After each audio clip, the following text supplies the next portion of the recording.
월드컵 결승에 예상하지 못한 변수가 등장했다. 아르헨티나와 스페인의 우승 대결을 앞두고 전술도 부상도 아닌 산불 연기가 세계 축구 팬들의 관심을 받고 있다. 월드컵 결승전을 앞두고 캐나다에서 발생한 대형 산불의 연기가 미국 북동부 지역까지 확산되면서 결승전 환경에 영향을 줄 가능성이 제기됐다. 결승전은 미국 뉴저지 매트라이프 스타디움에서 열린다. 로이터 통신에 따르면 캐나다 산불에서 발생한 연기가 미국 뉴욕과 뉴저지 일대를 뒤덮으면서 현지 당국이 대기질 경보를 발령했다. 뉴욕시 보건당국은 주민들에게 장시간 야외 활동을 줄이고 격렬한 운동은 가능한 한 피할 것을 권고했다. 호흡기 질환이 있거나 심혈관 질환을 앓고 있는 사람들에게는 더욱 각별한 주의가 필요하다고 안내했다. 문제는 결승전이 열리는 매트라이프 스타디움이 개방형 경기장이라는 점이다. 지붕이 완전히 닫히는 실내 경기장이 아니기 때문에 외부 공기의 영향을 직접 받을 수 있다. 경기 당일 연기가 남아있을 경우 선수들은 물론 심판, 관중 모두 대기질 변화의 영향을 받을 가능성이 있다. 이번 결승전에는 약 8만 명 이상의 관중이 경기장을 찾을 것으로 예상된다. 또한 뉴욕 맨해튼 센트럴파크에는 대형 스크린이 설치돼 약 5만 명이 야외 응원을 펼칠 것으로 전망된다. 결승전 하루 동안만 수십만 명이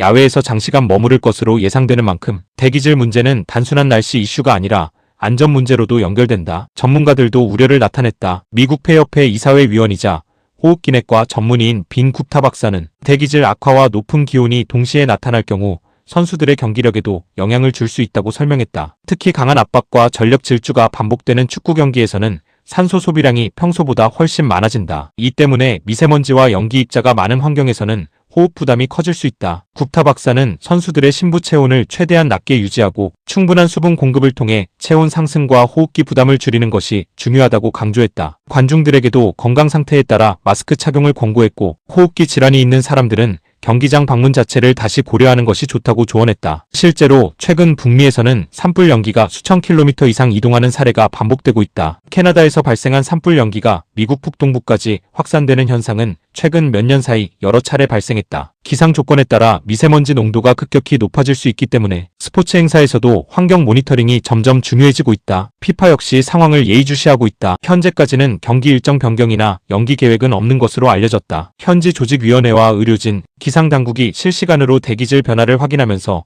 선수와 관중 안전 대책을 준비하고 있는 것으로 전해졌다. 하지만 기상은 언제든 달라질 수 있다. 바람의 방향과 색이, 강수량 변화에 따라 연기 농도 역시 크게 달라질 수 있기 때문에 현지에서는 경기 시작 직전까지 지속적인 관측을 이어갈 예정이다. 축구계에서도 환경 문제는 더 이상 낯선 변수가 아니다. 폭염, 폭우, 강풍, 고온다습한 날씨는 이미 국제대회에서 선수들의 경기력에 영향을 주는 요소로 자주 거론돼 왔다. 여기에 최근에는 대형 산불과 대기질 악화까지 새로운 변수로 등장하고 있다. 이번 월드컵 결승 역시 전술과 체력, 심리전뿐 아니라 자연환경이라는 또 하나의 변수와 함께 치러질 가능성이 있다. 현재까지는 정상 개최 가능성이 높지만 선수들의 컨디션과 경기 운영, 관중 안전을 위해서는 경기 직전까지 대기질 변화를 면밀히 확인해야 한다는 목소리가 커지고 있다. 세계 최고의 팀을 가리는 마지막 한 경기. 과연 결승전은 맑은 하늘 아래 펼쳐질지 아니면 산불 연기라는 예상 밖의 변수 속에서 시작될지 전 세계 축구 팬들의 관심이 집중되고 있다.